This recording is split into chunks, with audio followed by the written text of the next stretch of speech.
నమస్కారం. తీర్థయాత్ర కార్యక్రమానికి స్వాగతం. ఈ సృష్టి అంతా శివమయం. సమస్తం ఆయన సృష్టించిందే. సృష్టికి పూర్వం అంతా జలమయం. ఆ జలం నుంచి ఉత్పన్నమైన తేజమే పరబ్రహ్మాకృతి దాల్చింది. ఆయనే లింగ రూపాన్ని ధరించిన శివుడు.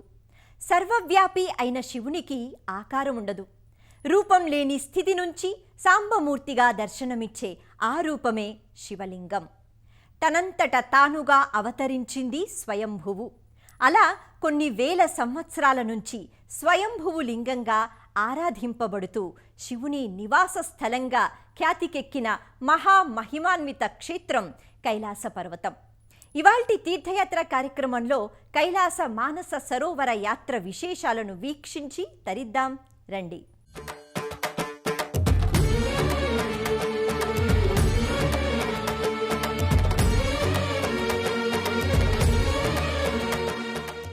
ఈ సృష్టి అంతా శివమయం.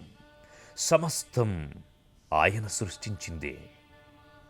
సృష్టికి పూర్వం అంతా జలమయం. ఆ జలం నుంచి ఉత్పన్నమైన తేజమే పరబ్రహ్మాకృతి దాల్చింది.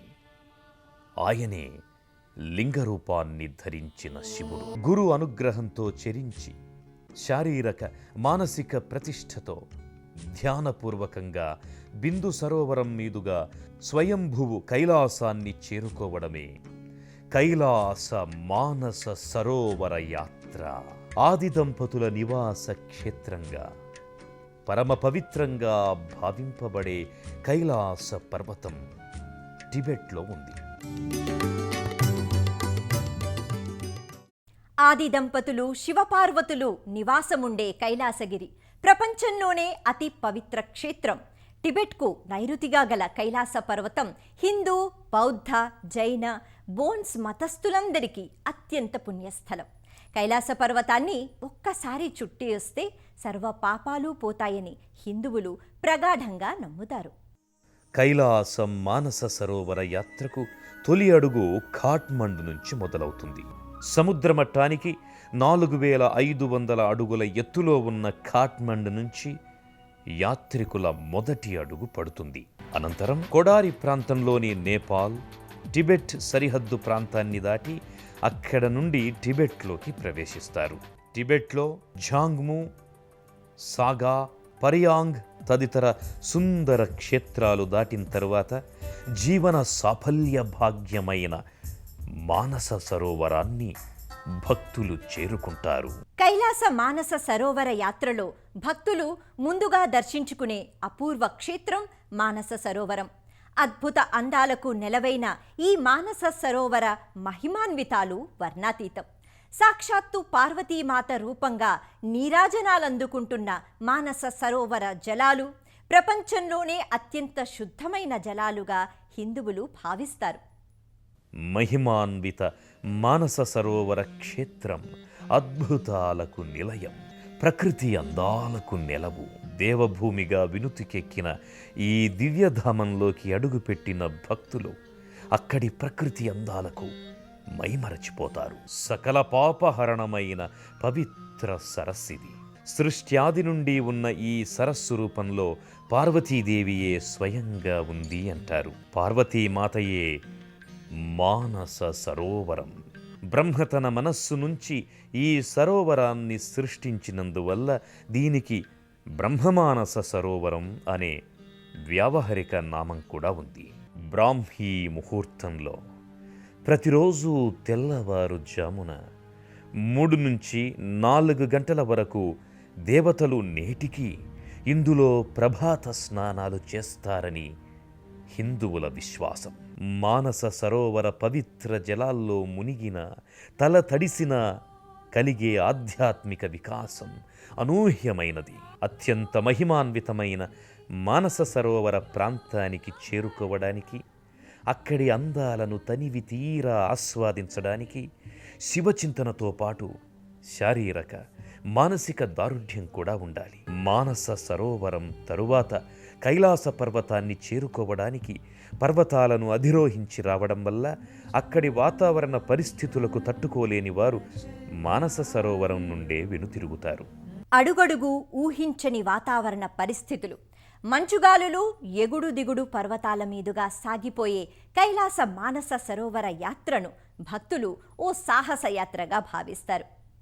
అత్యంతము ఆత్మవిశ్వాసాన్ని కోల్పోయేలా చేసే ఇక్కడి వాతావరణ పరిస్థితుల్ని తట్టుకుని కైలాస పర్వతాన్ని దర్శించుకోవడం శివుడు తమకిచ్చిన అపురూపమైన కానుకగా భక్తులు అనుకుంటారు. మానస సరోవరాన్ని దర్శించుకున్న భక్తులు అనంతరం షేర్ షాంగ్ వైపు కదిలిపోతారు.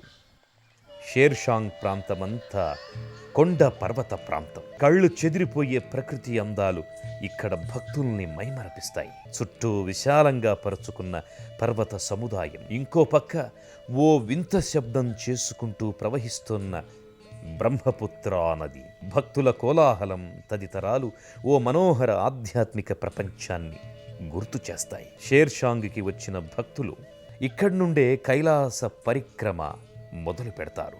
అందువల్ల పర్వతాలను అధిరోహించలేని వారు ఇక్కడ విధిగా గుర్రాల మీద ప్రయాణం చేస్తారు. పరిక్రమను నడక ద్వారా సాగించేవారు మాత్రం హర హర మహాదేవ శంభో శంకర సాంబశివ అంటూ నడకను కొనసాగిస్తారు.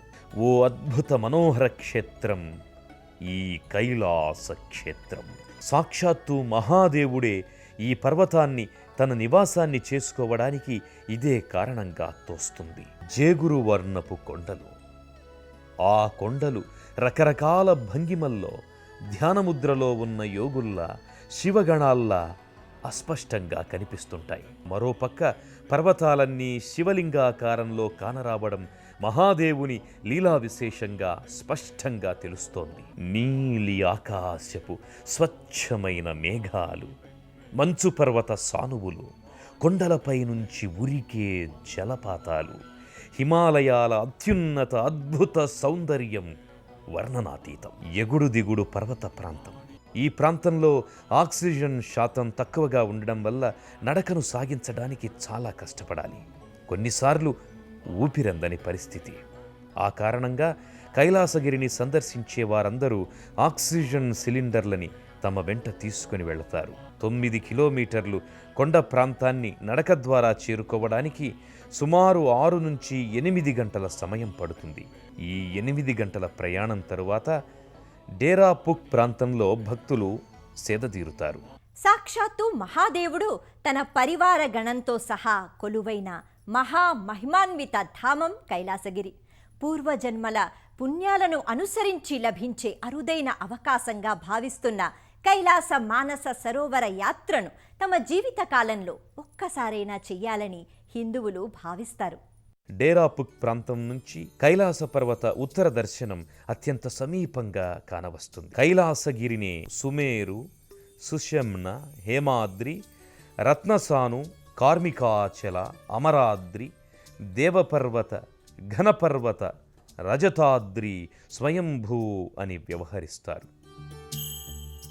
సకల సృష్టికి, సమస్త ప్రపంచానికి మూల కేంద్రం కైలాసం. డేరాపుక్ నుంచి బయలుదేరిన భక్తులు అనంతరం కైలాస పర్వతానికి ఇంకా సమీపంలోకి చేరుకోవడానికి మరో 2 కిలోమీటర్లు ఎగువ ప్రాంతానికి నడక సాగిస్తారు. అనంతరం సాక్షాత్తు పరమేశ్వరుడు తన నివాస స్థలంగా ఏర్పాటు చేసుకున్న కైలాస పర్వతాన్ని వీక్షించి శివధ్యాన ముద్రలో మునిగి తేలుతారు. శంభో శివశంభో అంటూ అద్వితీయమైన అలౌకికమైన ఆనందానికి గురవుతారు. కైలాసగిరికి రత్నసాను అనే పేరుంది. తూర్పున స్ఫటికం, పడమర కెంపు, దక్షిణాన ఇంద్రనీలం, ఉత్తరాన బంగారం ఉంటాయి. దీనిని అధిరోహించడానికి ఎవ్వరికీ సాధ్యం కాదు. ఇతర పర్వతాలన్నీ జేగురు వర్ణంలో ఉంటే కైలాస పర్వతం మాత్రం మంచుతో దర్శనమిస్తుంది. ఈ పర్వతం మీద కొన్ని అస్పష్టమైన ఆకారాలు భక్తులకు దర్శనమిస్తాయి. అవి మనిషిలో అంతర్గతంగా దాగి ఉన్న గుణాలకి ప్రతీకగా చెబుతారు. కైలాస పర్వత ప్రాంతానికి చేరుకున్న భక్తులు కైలాసగిరిని దర్శించి అపూర్వమైన ఆధ్యాత్మిక అనుభూతికి లోనవుతారు. ఆనందంతో పాటలు పాడుతూ భజనలు చేస్తూ నృత్యం చేస్తారు. ఈ తంతు పూర్తయిన తరువాత సద్గురు జగ్గి వాసుదేవ్ ఆశీర్వచనాల కార్యక్రమం ప్రారంభమవుతుంది. కైలాస పర్వత ఆనందాన్ని స్వయంగా పొందడానికి ప్రతి భక్తునిలో శక్తిని ప్రసరింపచేస్తారు. భక్తులు ఈ క్రతువులో పాల్గొని అలౌకికమైన ఆనందానికి గురవుతారు. వారి ఆధ్యాత్మిక ఆనందానికి పరాకాష్ఠగా వారి కళ్ళు ఆనంద భాష్పాల్ని వర్షిస్తాయి. సాక్షాత్తు కైలాసనాథుణ్ణి దర్శించామన్న సంతృప్తి వారి ముఖాల్లో ద్యోతకమవుతుంది. అలాంటి మహద్భాగ్యం పొందినందుకు మనసారా ఏడుస్తారు, నవ్వుతారు, ఆనందంతో ఊగిపోతారు. ఇదంతా శివ సంకల్ప బలంగా భావించి పునీతులవుతారు. వెరసి అదంతా శివలోకాన్ని, సాక్షాత్తు కైలాసాన్నే స్ఫురణకు తెస్తుంది. మొత్తం పరిక్రమ చేయదలుచుకున్న భక్తులు 52 కిలోమీటర్లు నడక సాగించాల్సి ఉంటుంది. వారంతా ధీరాపుక్ నుంచి డోల్మా పాస్, అటు నుంచి జుతుల్పుక్ మీదుగా జోంగ్భూ నుంచి తిరిగి మానస సరోవరం వైపుకు తిరుగు ప్రయాణం చేస్తారు. కైలాసగిరి దర్శనం సకల జన్మల పుణ్యఫలం, మోక్షసిద్ధి ప్రదాయకం. శివుడు కొలువై ఉండే ఆ పరమ పుణ్యస్థలిని దర్శించుకుని భక్తులు సర్వం మర్చిపోతారు. మహాదేవుని స్మరణలో మునిగిపోతారు. ఆదియోగి ఆలయానికి కైలాసం అని పేరు ఉన్నది. ఎక్కడెక్కడ ఆయన వచ్చి ఉన్నాడో ఆ చోట్లకంతా మనము కైలాస్ అని చెప్పే ఒక సాంప్రదాయం. ఇది ఒక మతానికి చేరిన చోట కాదు, ఆధ్యాత్మిక సాధనలో ఉండే మనుషులందరూ ఇక్కడ వచ్చేకి ఒక స్ఫూర్తి ఉంది. ఇక్కడ కైలాస్కి వచ్చేవాళ్ళు హిందూ ధర్మానికి చేరిన వాళ్ళని లేదు. ఎందుకంటే ఇక్కడ ఒకటి ఆదియోగి ఆలయం ఇది.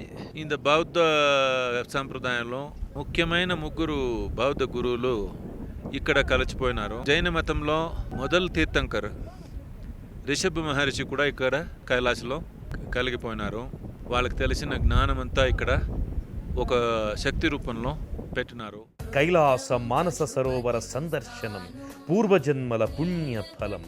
కైలాసగిరి మానస సరోవర సందర్శనం పరమేశ్వరుని కృపాకటాక్షమే. ఆ ఈశ్వర కృప ఆజన్మాంతం అందరికీ లభించాలని మనసారా ఆకాంక్షిద్దాం.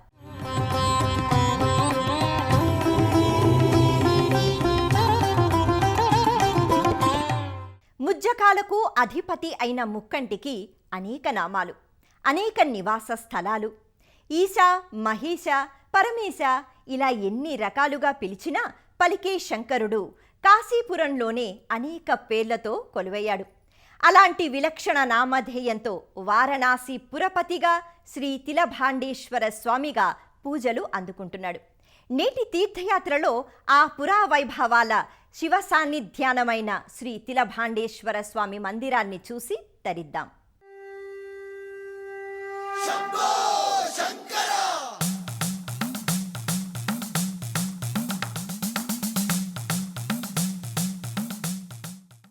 గంగా తరంగ రమణీయ వారణాసి అంతటా లెక్కలేనన్ని ఆలయాలు.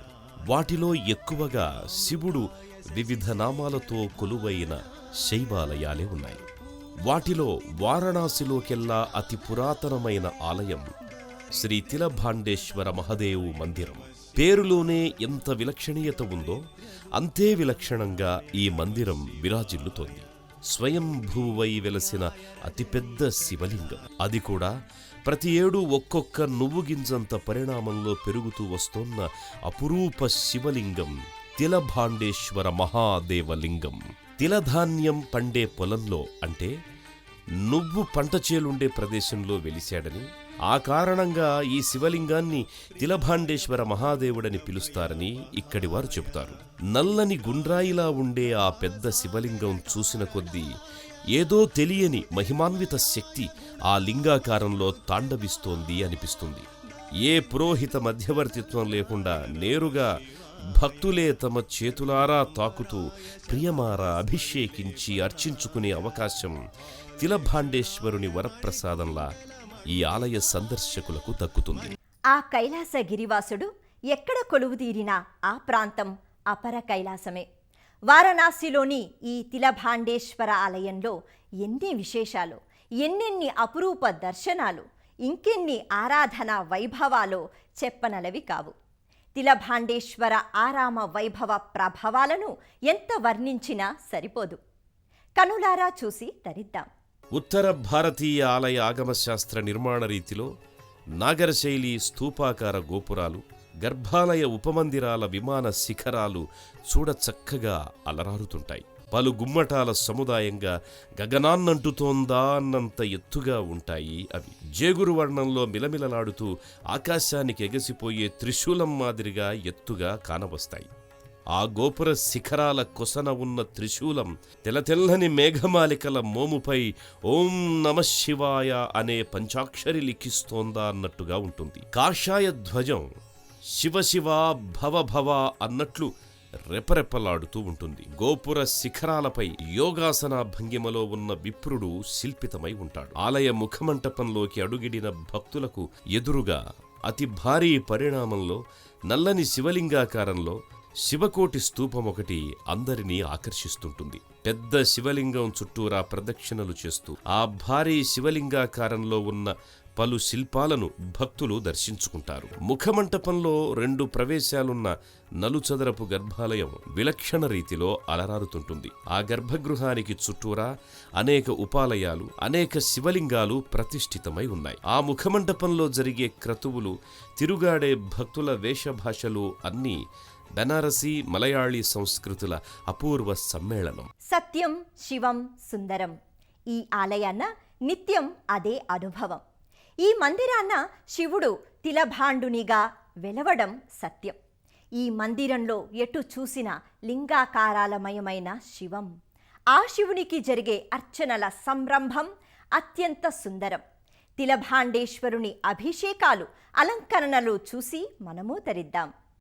2 వైపులా ప్రవేశ మార్గాలున్న గర్భాలయంలో తిలభాండేశ్వర మహాదేవుడు విరాట్ శివలింగ రూపాన దర్శనమిస్తాడు. తిలాధాన్యం సేద్యం చేసే చేనులో స్వయంభువుగా వెలసి ఏటా తిలమంత అనగా నువ్వు గింజంత పరిణామం పెరుగుతూ పెరుగుతూ ఇదిగో ఇలా ఏ పరిణామానికి తిలభాండేశ్వరుడు అవతరించాడంటే ఎంతటి పురావైభవంతో ఈ శివలింగం మహిమాన్వితమయ్యిందో ఈ దృశ్యం చెప్పకనే చెబుతోంది. నల్లని గుండ్రాతిల గర్భాలయమెంతుందో అంతగా ఎదిగి ఒదిగిన తిలభాండునిపై తెల్లని త్రిపుండ్రాలు, ఓంకార చిహ్నం తీర్చిదిద్దబడి ఉన్నాయి. ఆకాశధారాపాత్ర నుంచి నిరంతర జలాభిషేకం జరుగుతూనే ఉంటుంది. మరోవైపు భక్తులే స్వయంగా తాము తెచ్చిన అభిషేక జలాలతో, పంచామృతాలతో అభిషేకిస్తారు. తిలభాండేశ్వరునికి నీలశంఖపూలు, బంతి, చేమంతి, మందార పూలతో అర్చించడం పరిపాటేగాని అర్కపుష్పాలు అనబడే జిల్లేడు పూల అర్చన ఓ ప్రత్యేక అర్చనగా సాగుతోంది వారణాసి అంతటా. గర్భాలయం బయటే ఉన్న తన స్వామికి ఎలాంటి సేవ జరుగుతోందో పర్యవేక్షించే బసవన్న ముంగాలిపై ఎప్పుడు శివాజ్ఞ అయితే అప్పుడు లేచేలా కూర్చొని ఉంటాడు. ఆ నందీశ్వరుని చెవిలో తమ వినతులు తిలభాండునికి తెలియజేయమని విన్నవించుకోవడం ఈ ఆలయ ప్రత్యేకత.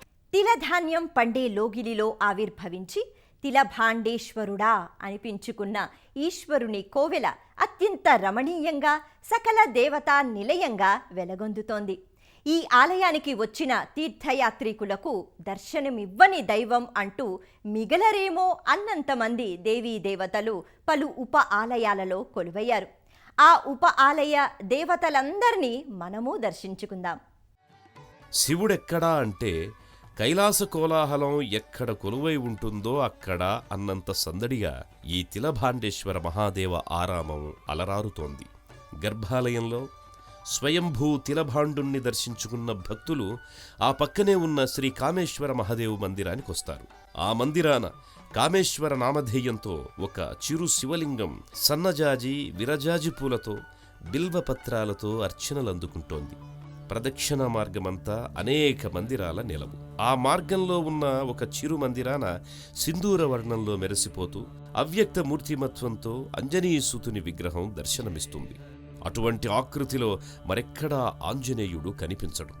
అంతటి విలక్షణాకార హనుమను మనసారా అర్చించుకుంటారు. మరోచోట తెలుగు భక్తజనులు ప్రతిష్ఠించిన శివ పంచాయతనంగా చిరు విగ్రహాల సముదాయం కానవస్తుంది. ఆ సముదాయంలో చిరు చిరు నందుల సేవలో చిరు చిరు శివలింగాలు అనేకముంటాయి. శివభక్తులు, శైవాగమ ప్రచారకులు, శైవారాధకుల విగ్రహాలు కూడా ఆ సముదాయంలో ఉంటాయి. ఆ ప్రదక్షిణా మార్గంలోనే శ్రీ మార్కండేయ మహాదేవ శివలింగ మందిరంలో తెల్లని శివలింగం, ఆ పక్కనే నల్లని పానవట్టంపై గోధుమవర్ణ శివలింగం ఎంతో ఆకర్షణీయంగా ఉంటాయి. మరో మందిరం మరెంతో ఆకర్షణీయమై వెలుగొందుతూ ఉంటుంది. అదే శ్రీ గౌరీదేవి మందిరం. ఆ మందిరాన్ని రతన్గఢ్కి చెందిన శ్రీ మాన్ రాంప్రసాద్ నవల్గడియా ముఖాంజీ వారి సుపుత్రిక నిర్మించి శివార్పణం చేశారట. పాలరాతి మూర్తిగా స్థానక భంగిమలో పలు ముత్యాల సరాలు, నానావిధ ఆభరణాలు ధరించి చూడముచ్చటగా గౌరీదేవి దర్శనమిస్తుంది. పట్టుచీర ధరించిన ఆ శైలపుత్రి గౌరీమాత పలు పుష్పమాలికల అలంకరణలో చిరుదరహాసినిగా అలరిస్తూ ఉంది. శైవాగమ ఆరామాన త్రేతాయుగ వైష్ణవావతారుడైన శ్రీరామచంద్రుడు సీతాలక్ష్మణాంజనేయ సహితంగా దర్శనమివ్వ కొలువై ఉన్నాడు. ధనుర్బాణాలు ధరించి అభయముద్రలో సీతమ్మ చెంతనుండగా వినమ్ర నమస్కార భంగిమలో ఆంజనేయుడు సీతారామ పట్టాభిషేక రామాయణ ఘట్టానికి ప్రతిరూపంలో ఆ ఉపమందిరం విరాజిల్లుతుంటుంది. తిలభాండేశ్వర గర్భగృహ ప్రదక్షిణ మార్గంలో మరో విలక్షణ మందిరం గణపతి మందిరం.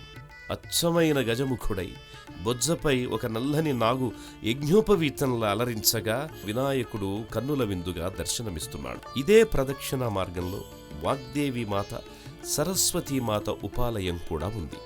వీణాపాణి అయి మృదుమంజుల వాగ్వాణి శరదిందు తుషారంలా హంసవాహిని అయి చక్కటి దర్శనాన్నిస్తోంది. మరో మందిరం శ్రీ రాధాకృష్ణ మందిరం. శ్రీకృష్ణుని ఇష్టసఖి రాధాదేవి తన 2 చేతులలో కలువ పూలను ధరించగా కృష్ణుడు వ్యత్యస్త పాదారవిందుడై వేణుగానలోలుడై ఉంటాడు. ఆ పాలరాతి మూర్తులను, ప్రేమానురాగాల ఆ జగదేక సుందరాకారులను ఎంతసేపు చూసినా తనివి తీరదు. మరో మందిరాన ఎర్రటి దుస్తులలో రౌద్రాణిల ఆదిశక్తి దుర్గామాత కొలువుదీరి భక్తులను అనుగ్రహిస్తుంటుంది.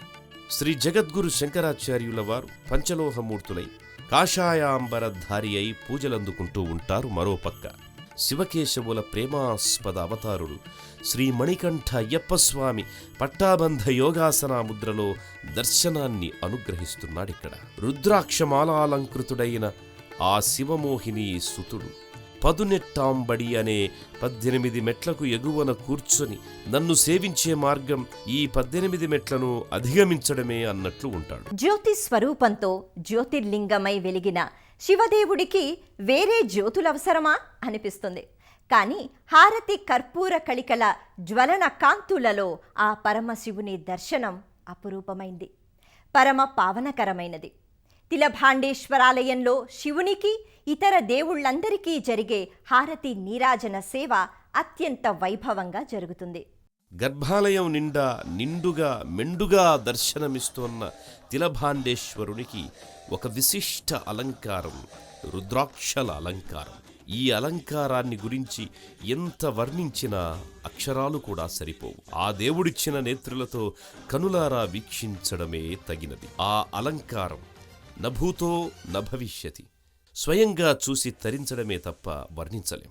ఇంతటి మహామహిమాన్విత తిలాధాన్య చేను ఒడిలో స్వయంభూ తిలభాండేశ్వర మహాదేవ శివలింగాన్ని జీవితంలో ఒక్కసారంటే ఒక్కసారి దర్శించుకుంటే, ఒకే ఒక్కసారి స్పర్శించి అర్చిస్తే చాలు మోక్షప్రాప్తి, సకల పాప విముక్తి కలుగుతుంది. ఇక ఆ పరమశివునికిచ్చే హారతి పరమ వైభవం. ఆ సమయంలో మ్రోగే ఘంటానాదాలు, చెవులకు సోకే శంఖారావాలు అక్కడ స్వయంగా పాల్గొనేవారికే కాదు, చూసేవారికి కూడా ఒడలు పులకించేలా చేస్తుంది. ఆ మహాహారతి, నక్షత్రహారతి తిలభాండేశ్వరునికి ఇస్తుంటే చూడగలగడం పూర్వజన్మ సుకృతమనిపిస్తుంది ఎవరికైనా. గర్భాలయంలో మొదలైన ఆ మహానీరాజన సేవ ఆ ఆలయంలో కొలువైన ప్రతి ఒక్క దేవదేవుడి దగ్గరికి, ప్రతి దేవేరికి వరుసగా జరుగుతుంది.